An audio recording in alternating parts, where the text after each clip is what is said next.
Hello friends, welcome to my YouTube channel. कैसे हो आप सभी लोग? अच्छे होंगे। आज के वीडियो के अंदर हम डिस्कस करेंगे सर्कुलेटरी सिस्टम के बारे में। हम लोग डिस्कस करेंगे जो इंपॉर्टेंट क्वेश्चन सीरीज वगैरह आप लोगों की चल रही है। 2021 वाला जो एमएससी एंट्रेंस एग्जाम वगैरह कंडक्ट करवाया जाएगा राजस्थान यूनिवर्सिटी के द्वारा। जिसका भी सपना है राजस्थान यूनिवर्सिटी के अंदर आप लोगों को एमएससी वगैरह करना है जो डिपार्टमेंट वगैरह से, तो उसकी जो इंपॉर्टेंट क्वेश्चन सीरीज वगैरह है हम लोग स्टार्ट कर रखे हैं ऑलरेडी। डाइजेस्टिव सिस्टम से रिलेटेड हम लोगों ने क्वेश्चंस वगैरह थे तो वो बता दिए। अब सबसे पहले हम बात करेंगे सर्कुलेटरी सिस्टम वगैरह। अब देखिए सर्कुलेटरी सिस्टम के अंदर किस तरीके से कौन कौन से पार्ट्स वगैरह फंक्शंस रोल प्ले करेंगे, तो उनके बारे में हम लोग बात करेंगे। सबसे पहले बात करेंगे कि इसके बारे में डिस्क्राइब किसने किया था और कौन कौन से साइंटिस्ट वगैरह ने क्या क्या चीजें बताई, और जैसे हाइट वगैरह होता है उसकी स्टडी वगैरह क्या कहलाती है। तो ये सभी चीजें बातें हम लोग इसके अंदर करेंगे। पहले हम लोग ब्रीफली इसकी हिस्ट्री वगैरह के बारे में जानेंगे, फिर बाद में क्वेश्चंस वगैरह के बारे में हम लोग डिस्कस करेंगे। तो सबसे पहले हम बात करते हैं कि जैसे एमएससी एंट्रेंस एग्जाम 2021 वगैरह है जो राजस्थान यूनिवर्सिटी के द्वारा कंडक्ट करवाई जा रही है, उससे रिलेटेड हम क्वेश्चंस वगैरह देखेंगे। इसके अंदर सबसे पहले हम बात करते हैं परिसंचरण तंत्र का अध्ययन। परिसंचरण जो तंत्र वगैरह होता है, सर्कुलेटरी सिस्टम जिसको कहा जाता है, तो उसका अध्ययन क्या कहलाता है? एंजियोलॉजी कहलाता है। क्या कहलाता है? एंजियोलॉजी वगैरह कहलाता है।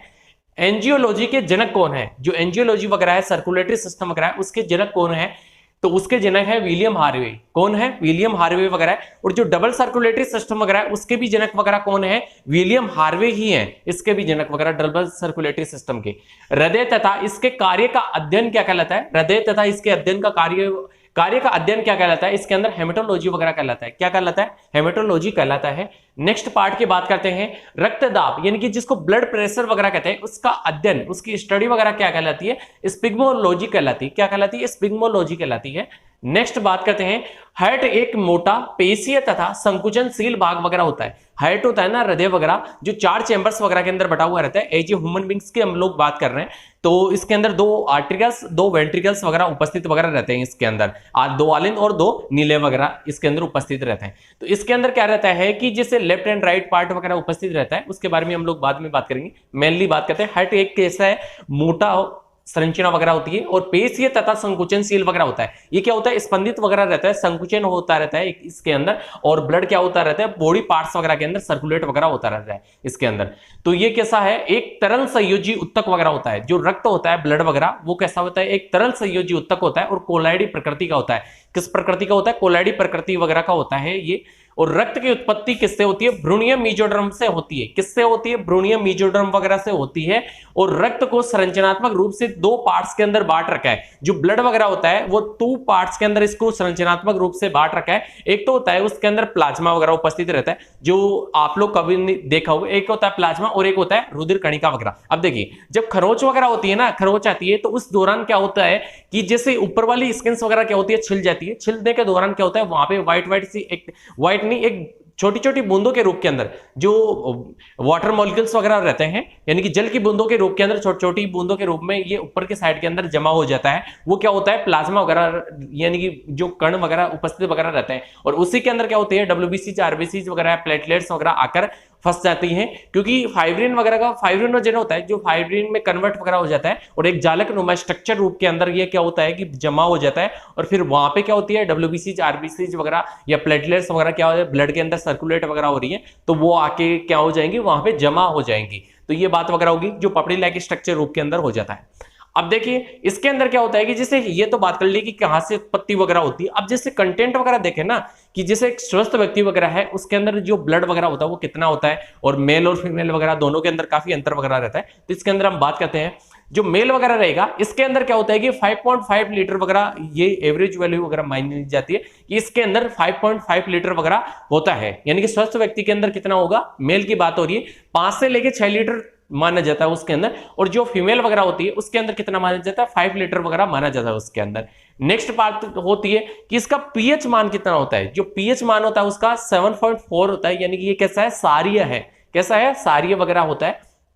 अब जैसे ये बात होगी, अब हम उत्पत्ति की बात हो रहे थे ना, यानी कि ब्लड का निर्माण फॉर्मेशंस वगैरह की बात कर रहे थे, रक्त की उत्पत्ति भ्रूणीय मेसोडर्म से होती है। अब देखिए जो ब्लड है इसका फॉर्मेशंस वगैरह निर्माण वगैरह जैसे भ्रूणीय अवस्था वगैरह होता है, भ्रूणीय अवस्था के अंदर किसके अंदर होगा इसका, जैसे लीवर वगैरह होता है तो लीवर के अंदर इसका फॉर्मेशंस वगैरह रहता है। और स्प्लीन वगैरह या क्या होता है, जैसे आरबीसी वगैरह होते हैं तो आरबीसी निर्माण की प्रक्रिया हो गई, उसके 120 दिन उसका ड्यूरेशन टाइमिंग पीरियड माना जाता है, जिसको लाइफ स्पैन वगैरह कहते हैं, जीवन काल वगैरह। उसके बाद में वो स्प्लीन के अंदर जाएगा और फिर बाद में वहां पे क्या होगा, उसका स्टोरेज वगैरह होगा, डाइजेशन वगैरह प्रक्रिया वगैरह हो गई। अब इसके बाद में नेक्स्ट पार्ट की बात करते हैं, वयस्क वगैरह होता है, उसके अंदर कहां पे होता है इसका फॉर्मेशन वगैरह ब्लड वगैरह का, ये होता है बोन मेरो के अंदर, जैसे रेड बोन मेरो वगैरह बोला जाता है। तो इस तरीके से ये बोन मेरो वगैरह होता है, तो वहां पे ये क्या होता है, इसका फॉर्मेशन होता है, निर्माण की प्रक्रिया वगैरह होती है, अस्थि मज्जा वगैरह जिसको कहा जाता है। अब देखिए ये ब्लड के फॉर्मेशन की बात होगी, भ्रूणीय अवस्था में कहां पे होगा, लीवर वगैरह के अंदर। और जो वयस्क एडल्ट फॉर्मेशन है इसके अंदर किस में होगा, बोन मेरो के अंदर होगा। ये बात पार्ट की बात होगी। अब इसके बाद में बात करते हैं हीमोग्लोबिन की जो मात्रा वगैरह है मेल में कितनी होगी, यानी कि हीमोग्लोबिन एवरेज वैल्यू वगैरह मानी जाती है, मेल में कितनी होती है और फीमेल्स वगैरह में कितनी होती है। एक स्वस्थ व्यक्ति की बात हो रही है यहाँ पे, तो ये होती है मेल वगैरह के अंदर 14 ग्राम डेसीलीटर के अंदर मापी जाती है। किसके अंदर मापी जाती है, डीएल यानी कि डेसीलीटर वगैरह के अंदर मापी जाती है। 14 होती है मेल वगैरह की ग्राम प्रति डेसीलीटर के अंदर, फीमेल की कितनी होती है 13 ग्राम प्रति डेसीलीटर वगैरह के अंदर इसकी मानी जाती है। अब नेक्स्ट बात करते हैं, देखो इसमें काफी बार क्या होता है कि जैसे हस्ट पोस्ट कैंडिडेट वगैरह जैसे बॉडी बिल्डर्स वगैरह रहते हैं, तो उनके अंदर क्या रहता है कि हीमोग्लोबिन वगैरह है उसकी काफी मात्रा वगैरह ज्यादा रहती है। किस तरीके से कि उनका जैसे हायर तक चला जाता है हीमोग्लोबिन वगैरह, यानी कि 15 से, यानी कि जो 14 है उससे 14 वगैरह से अबव वगैरह चला जाता है। किस तरीके से उसका, यानी कि 15 भी हो सकता है, 16 भी हो सकता है, 18 तक भी चला जाता है काफी कैंडिडेट्स वगैरह का। तो ये डिपेंड करता है कि उसका हीमोग्लोबिन किस तरीके से है, यानी कि हस्ट पुस्ट कैंडिडेट वगैरह किस तरीके से। अब इसके बाद में बात करती है स्प्लीन वगैरह की। स्प्लीन जिसको क्या कहा जाता है, प्लीहा कहा जाता है। ये क्या होता है, ब्लड स्टोरेज वगैरह होता है, यहाँ पे आके ब्लड स्टोरेज वगैरह रहेगा। और ये इसको क्या कहा जाता है, स्प्लीन वगैरह को ब्लड बैंक के नाम से भी जाना जाता है और ग्रेवयार्ड भी कहते हैं। ग्रेवयार्ड जिसको कब्रिस्तान वगैरह कहा जाता है, आरबीसी का कब्रिस्तान वगैरह किसको कहा जाता है, स्प्लीन वगैरह को कहा जाता है प्लीहा जिसको कहते हैं। देखिए इसके अंदर क्या होता है, अभी बात की थी हम लोगों ने, डिस्कस किया था कि जो आरबीसी वगैरह होते हैं उसके life span duration timing period कितना होता है, 120 दिन वगैरह माना जाता है। 120 दिन होती है एवरेज वैल्यू वगैरह।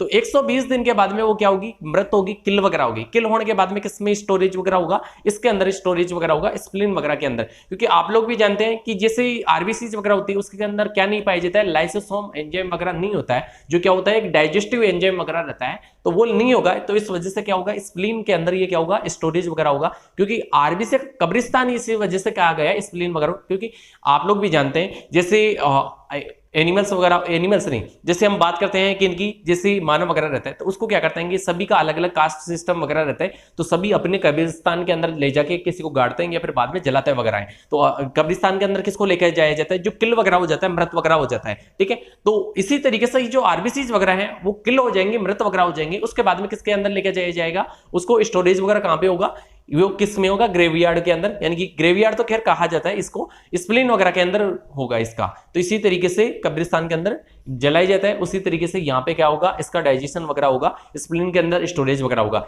तो ये यहां तक बात वगैरह होगी। और इसके बाद में हम बात कर लें कि आप लोगों के लिए खुशखबरी की बात ये कि आप लोगों का जो वीके एजुकेशन वगैरह है, इसके नाम से ही टेलीग्राम चैनल वगैरह है, वहां से तो आप लोग देख सकते हैं, विजिट कर सकते हैं, पीडीएफ के रूप के अंदर मिल जाएगा। लेकिन जो भी पीडीएफ के रूप के अंदर आप लोग BSc first year, second year, final year वगैरह या एमएससी से रिलेटेड वगैरह, तो उसकी जो इंग्लिश जैसे बीएससी वगैरह है तो बीएससी की हिंदी मीडियम या इंग्लिश मीडियम के अंदर आप लोग के जो पीडीएफ्स के रूप के अंदर जो प्रैक्टिकल रिकॉर्ड एंड फाइल्स वगैरह हैं, तो उन सभी का मिल जाएगा आप लोग, जैसे मैथमेटिक्स से हो आप या फिर बाद में बायोलॉजी वगैरह से हो, तो दोनों का मिल जाएगा। एंड नेक्स्ट बात करते हैं, आप लोगों के लिए साइट लॉन्च वगैरह कर दी गई है vkeducation.org, vkeducation.org। तो इसके ऊपर आप लोग जैसे कॉम्पिटिटिव एग्जाम से रिलेटेड वगैरह, साइंस से रिलेटेड क्वेश्चंस हो या एमएससी एंट्रेंस के जो यहाँ पे क्वेश्चंस वगैरह करवाए जा रहे हैं, तो वो सारा थ्योरेटिकल एंड उसके अंदर ऑब्जेक्टिव टाइप के क्वेश्चंस वगैरह आप लोगों को मिल जाएंगे। और आप लोगों का बीएससी का मैटर वगैरह है वो भी वहां पे मिल जाएगा। तो इस तरीके से आप लोग का है vkeducation.org, vkeducation.org। ये आप लोगों की साइट वगैरह है, इसके ऊपर आप लोग विजिट कर सकते हैं और यहाँ पे देख सकते हैं कि जो भी मैटर वगैरह है यहाँ पे मिल जाएगा। और न्यू अपडेट्स वगैरह जैसे राजस्थान यूनिवर्सिटी के द्वारा जो कंडक्ट करवाई जाएगी एमएससी एंट्रेंस हो या फिर बाद में अदर जो भी अभी क्या चल रहा है एमपेट वगैरह का एग्जाम वगैरह होगा, अभी फॉर्म वगैरह चल रहे हैं उसके, तो आप लोग भी जैसे कोई एमएससी की प्रिपरेशन कर लिया है यानी एमएससी हो गई है उसकी कैंडिडेट वगैरह की, और जो पीएचडी के लिए अंदर एडमिशन वगैरह चाहता है तो वो राजस्थान यूनिवर्सिटी के अकॉर्डिंग जो भरवाए जा रहे हैं फॉर्म वगैरह वो फिल कर सकता है। और एग्जाम वगैरह भी बहुत जल्द होने वाली है तो ये कर सकते हैं। तो न्यू अपडेट्स वगैरह आप लोगों को मिलती रहेगी इसके ऊपर जो आप लोगों की साइट वगैरह है। इसके बाद में नेक्स्ट जो हम बात करेंगे जैसे ब्लड वगैरह होता है उसके अंदर आरबीसी, डब्ल्यूबीसी एंड प्लेटलेट्स के बारे में हम लोग डिस्कस करेंगे। डब्ल्यूबीसी के टाइप्स वगैरह, आरबीसी का काम क्या होता है, प्लेटलेट्स का काम क्या होता है, एक स्वस्थ कैंडिडेट में आरबीसी कितनी होनी चाहिए, डब्ल्यूबीसी कितनी होनी चाहिए और प्लेटलेट्स कितनी होनी चाहिए, इन सभी के बारे में हम लोग विस्तृत चर्चा करेंगे हम डिटेल से।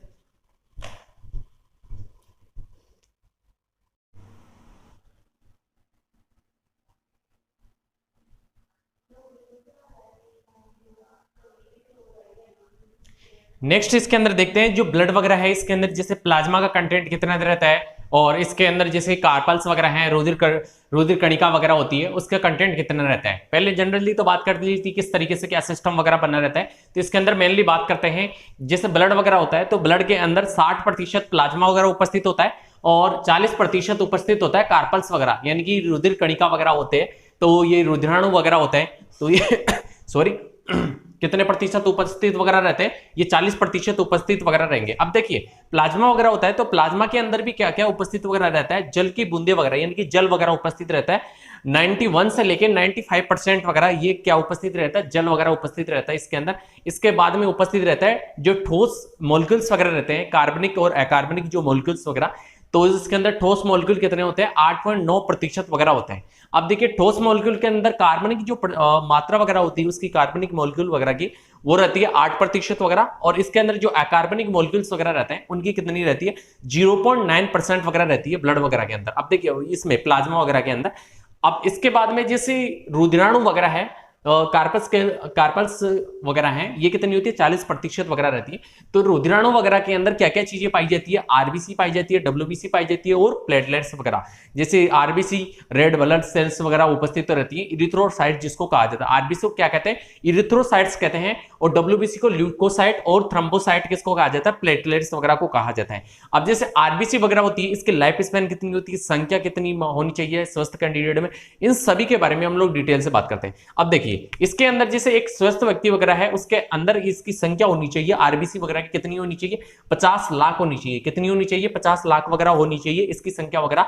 और एक स्वस्थ व्यक्ति वगैरह है उसके अंदर डब्ल्यूबीसी वगैरह है उसकी कंटेंट कितनी होनी चाहिए, मात्रा वगैरह इसके अंदर 10,000 होनी चाहिए। और जो प्लेटलेट्स वगैरह है थ्रोम्बोसाइट जिसको कहा जाता है उसकी मात्रा कितनी होनी चाहिए, ये 2 लाख होनी चाहिए। काफी बार देखते होंगे डेंगू वगैरह होता है उस दौरान क्या हो जाती है, प्लेटलेट्स डाउन आ जाती है, 10,000 20,000 के अराउंड आ जाती है, बॉडी में बिल्कुल भी एनर्जी वगैरह नहीं रहती है, तो इस वजह से इसकी जो प्लेटलेट्स वगैरह है ये क्या हो जाती है, डिक्रीज वगैरह हो जाती है, तो इसके कारण ये डिजीज वगैरह कॉज वगैरह होती है इसके अंदर। अब देखिए इसके अंदर क्या होता है, जीवन काल वगैरह जिसको लाइफ स्पैन वगैरह कहा जाता है, तो जो आरबीसी वगैरह होती है उसका लाइफ स्पैन कितना होता है, जीवन काल वगैरह 120 दिन वगैरह होता है। 120 दिन के बाद में क्या होगी, डेड हो जाती है, मृत वगैरह हो जाएगी, और उसके बाद में ये स्प्लीन वगैरह होता है, प्लिया वगैरह, और वो इसको क्या करता है, स्टोर करने का काम करता है, वो डाइजेस्ट कर देगा।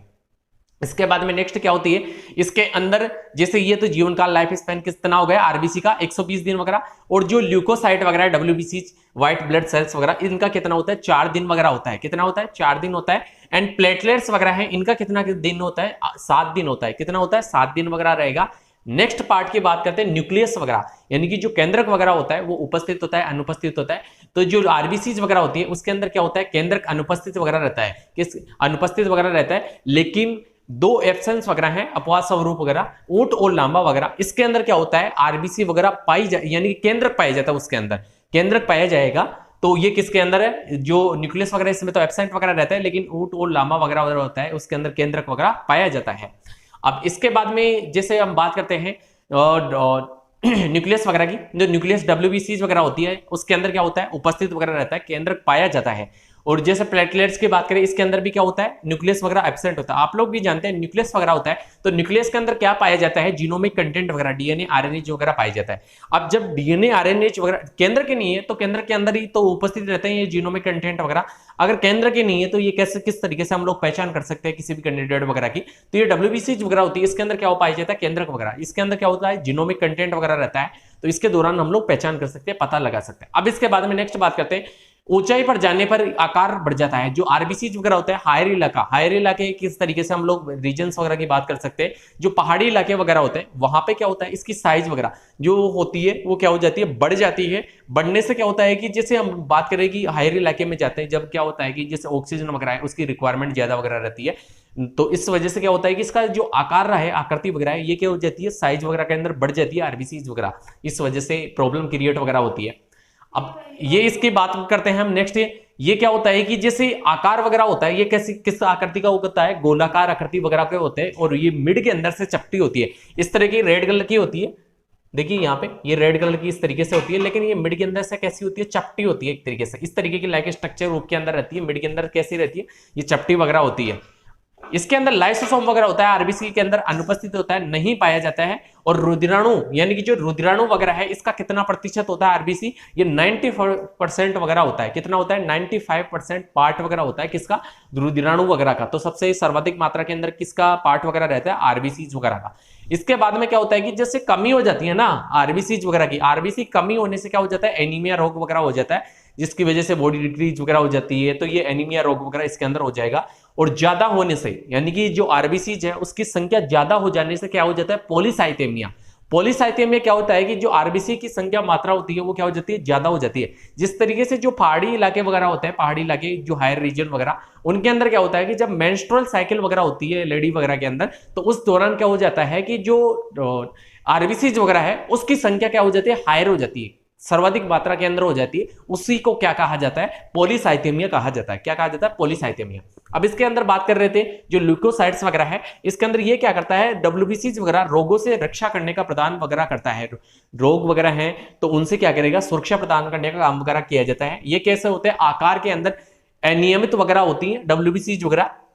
और जो डब्ल्यूबीसीज वगैरह है, ल्यूके पीनिया वगैरह होता है, ठीक है। इसके अंदर क्या होगा, जैसे डब्ल्यूबीसी जो है ये डिक्रीज हो जाएगी, तो इसकी वजह से कौन सा रोग वगैरह, डिजीज कोज वगैरह होती है इसके अंदर, ल्यूकेपीनिया वगैरह, जो डिजीज वगैरह इसके अंदर कोज वगैरह हो जाती है, जिसके अंदर हम लोग बात कर सकते हैं टाइफाइड वगैरह, या फिर बाद में तपेदिक जो रोग वगैरह होता है, तो टाइफाइड वगैरह के अंदर इस तरीके की जो डिजीज वगैरह कोज वगैरह होती है। तो जैसे हम टाइप्स वगैरह की बात करें, इसके प्रकार वगैरह की, तो देखिए इसके अंदर क्या होता है कि जैसे डब्ल्यूबीसीज वगैरह ये क्या होते हैं, ग्रेन्युलोसाइट और एग्रेन्युलोसाइट टाइप वगैरह की होती है, कणिका में और अकणिका में वगैरह प्रकार की वगैरह की होती है, ठीक है। कणिका में और अकणिका में की होती है, दो टाइप्स वगैरह के अंदर। इसके अंदर जैसे टाइप्स वगैरह के अंदर जैसे हम बात करें कि जैसे एंटीबॉडी वगैरह होती है, तो एंटीबॉडी क्या करती है, रक्षा प्रदान करने का काम करती है।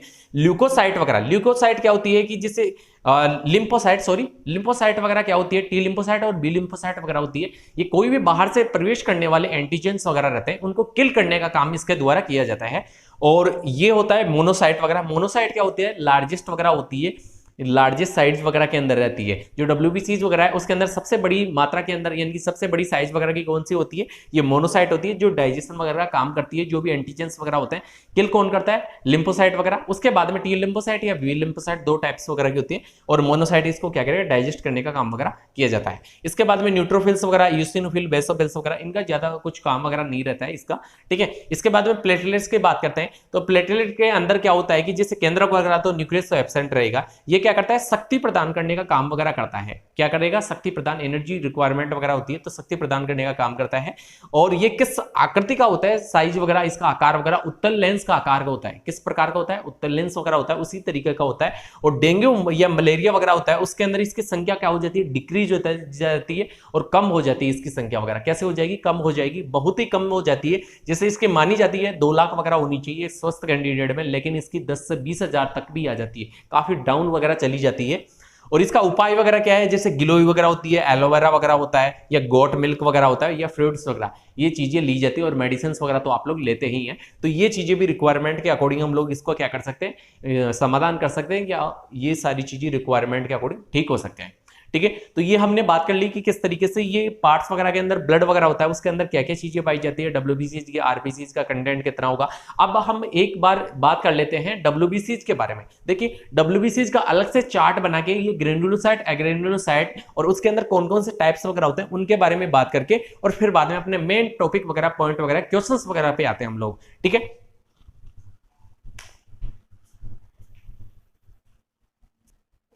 नेक्स्ट देखिए डब्ल्यूबीसी वगैरह है, ये दो टाइप्स वगैरह की होती है, कणिका में और अकणिका में, ग्रेन्युलोसाइट और एग्रेन्युलोसाइट वगैरह जिसको कहा जाता है। कणिका में वगैरह होता है, इसके अंदर क्या होता है कि तीन टाइप्स वगैरह की होती है, इयोसिनोफिल, बेसोफिल और न्यूट्रोफिल्स वगैरह। इयोसिनोफिल, बेसोफिल और न्यूट्रोफिल्स वगैरह, इनका काम वगैरह क्या होता है ये देखिए। देखिए ये क्या होता है, अम्लीय अभिरंजन वगैरह होता है। इयोसिनोफिल वगैरह कैसा होता है, अम्लीय अभिरंजन वगैरह होता है। और जो एलर्जी वगैरह होती है इस टाइमिंग दौरान वगैरह क्या होता है, इयोसिनोफिल्स वगैरह क्या हो जाती है, हायर वगैरह हो जाती है, इंक्रीज वगैरह हो जाएंगी। जो एलर्जी वगैरह होगी उस दौरान वगैरह किसी भी प्रकार की एलर्जी हो सकती है। नेक्स्ट बात करती है बेसोफिल्स वगैरह। बेसोफिल्स ये क्या है, सारी अभिरंजन वगैरह होता है, अभिरंजन वगैरह है। इसके अंदर क्या होता है, जैसे हिपेरिन सिक्रीशंस वगैरह रहता है और हिपेरिन सिक्रीशंस वगैरह होता है, यानी कि स्त्रवण वगैरह होता है। और इसके अंदर क्या होता है कि जैसे बेसोफिल्स वगैरह हायर हो जाती हैं चिकन पॉक्स के टाइम पे, जब चिकन पॉक्स वगैरह होता है, चेचक वगैरह होता है, ठीक है, तो उस दौरान क्या हो जाते हैं, हायर वगैरह हो जाती है इनकी संख्या वगैरह। नेक्स्ट है न्यूट्रोफिल्स वगैरह, ये क्या होती है, पस फॉर्मिंग वगैरह, यानी कि जो पस फॉर्मिंग होती है, मवाद वगैरह बन जाती है एक तरीके से, किसी भी इंफेक्शन के दौरान हो सकती है या किसी भी कारणवश वगैरह, जिस तरीके से पिंपल्स वगैरह हो जाती है या पस फॉर्मिंग हो जाती है, तो उस दौरान क्या हो जाती है, न्यूट्रोफिल्स वगैरह होती है, तो उसकी हायर संख्या वगैरह जो हो जाती है, तो उसी दौरान इंफेक्शन के समय भी हो सकता है। नेक्स्ट पार्ट की बात करते हैं अकणिका वगैरह या ग्रेन्युलोसाइट वगैरह। इसके अंदर क्या होता है कि दो टाइप्स की होती है, मोनोसाइट और लिम्फोसाइट वगैरह। मोनोसाइट क्या होती है, जो साइज वगैरह होती है डब्ल्यूबीसी के अंदर सबसे ज्यादा बड़ी साइज वगैरह की कौन होती है, मोनोसाइट वगैरह। ये क्या होती है, अपमार्जक, अपमार्जक के रूप के अंदर काम करती है, स्कैवेंजर जिसको कहा जाता है। आप लोग भी जानते हैं एंटीजन वगैरह होगा, एंटीजन किल वगैरह हो जाता है, किल होने के बाद में क्या होता है कि ये जो लिम्फोसाइट वगैरह है इसके द्वारा, बी लिम्फोसाइट या टी लिम्फोसाइट, इसके द्वारा किल कर दिया जाता है। किल करने के बाद में क्या होता है, अपमार्जक के रूप में कौन होता है, मोनोसाइट वगैरह। ये क्या करता है, उसको डाइजेस्ट करता है, अपमार्जक के रूप के अंदर होता है। ये तपेदिक जो रोग वगैरह होता है या ट्यूबरकुलोसिस वगैरह होता है, उस टाइमिंग दौरान क्या हो जाती है, मोनोसाइट्स वगैरह की जो रेंज वगैरह है वो कैसी हो जाती है, हायर हो जाती है, संख्या वगैरह ज्यादा हो जाती है। जैसे लंग्स वगैरह होते हैं, फेफड़ों वगैरह, इसके अंदर संक्रमित वगैरह हो जाते हैं। संक्रमित किस तरीके से, जो माइक्रोबैक्टीरिया वगैरह होता है, तो माइक्रोबैक्टीरिया के द्वारा ये संक्रमित हो जाते हैं। जैसे टीबी वगैरह की बात करें, ट्यूबरकल बेसिलस वगैरह होते हैं, जो बैक्टीरिया वगैरह होते हैं बेसिलस, तो उनके द्वारा क्या हो जाता है, डिजीज वगैरह खोज की जाती है, टीबी वगैरह। तो ये क्या होता है, इसके अंदर टीबी वगैरह के अंदर आप लोग भी जानते हैं कि जैसे खांसी वगैरह, छींक वगैरह, इस तरीके से काफी ज्यादा मात्रा में हो जाती है, यानी काफी ज्यादा खांसी वगैरह आने लगती है। और आप लोग भी जानते हैं कि टीबी वगैरह होता है तो उस दौरान क्या करते हैं कि जैसे सलाइवा वगैरह होता है उसकी जांच वगैरह की जाती है उस दौरान वगैरह। और उसमें जो रेस्पिरेटरी सिस्टम वगैरह रहता है, लंग्स वगैरह, उसके अंदर सबसे ज्यादा प्रॉब्लम वगैरह क्रिएट वगैरह होती है, उसके अंदर सांस भी नहीं लिया जाता है, तो काफी ज्यादा इफेक्टिव वगैरह रहता है। और नेक्स्ट बात करते हैं लिम्फोसाइट वगैरह। लिम्फोसाइट क्या होती है, ये टोटल जो डब्ल्यूबीसी वगैरह है उसकी 20 से 25% पार्ट वगैरह ये होती है, जो लिम्फोसाइट वगैरह होती है, बी लिम्फोसाइट हो या टी लिम्फोसाइट वगैरह। जैसे कुकर खांसी वगैरह होती है, वोपिंग जो कग वगैरह होता है, वोपिंग कग के अंदर जैसे कुकर खांसी जिसको कहा जाता है, तो इस दौरान क्या होता है, जीवाणु का संक्रमण वगैरह होता है, जो कि स्टार्टिंग में नाक व गले को प्रभावित वगैरह करेगा। ये क्या होता है, नाक व गले को स्टार्टिंग के अंदर प्रभावित वगैरह किया जाता है, जो बैक्टीरिया के दौरान वगैरह होता है। तो इसके अंदर क्या होता है, कुकर खांसी वगैरह के अंदर काफी मात्रा के अंदर, यानी काफी ज्यादा तेज खांसी वगैरह इसके अंदर स्टार्ट वगैरह हो जाती है, सूखी खांसी एक तरीके से बोल सकते हैं उसको, तो उस दौरान वगैरह ये ज्यादा इफेक्टिव वगैरह होता है लिम्फोसाइट वगैरह। तो ये समझ में आ गया होगा किस तरीके से है। इसके बाद में नेक्स्ट क्वेश्चन वाले पार्ट वगैरह की बात करते हैं, ठीक है।